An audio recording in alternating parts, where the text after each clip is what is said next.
சிவன் ராத்திரியை முன்னிட்டு ராமேஸ்வரத்தில் குவிந்த பக்தர்கள் அக்னி தீர்த்த கடலில் நீராடி ராமநாத சுவாமியை வழிபட்டு வருகின்றனர்.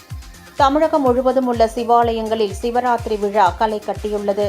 அதன் ஒரு பகுதியாக ராமேஸ்வரத்தில் உள்ள ராமநாத சுவாமி திருக்கோவிலில் சிவராத்திரியை முன்னிட்டு நேற்று மாலை முதலே உள்ளூர் மற்றும் வெளி மாநில பக்தர்கள் வந்த வண்ணம் உள்ளனர். இந்நிலையில் இன்று அதிகாலை அக்னி தீர்த்த கடற்கரையில் மணலால் சிவலிங்கத்தை வடிவமைத்து சிவனை வழிபட்டனர்.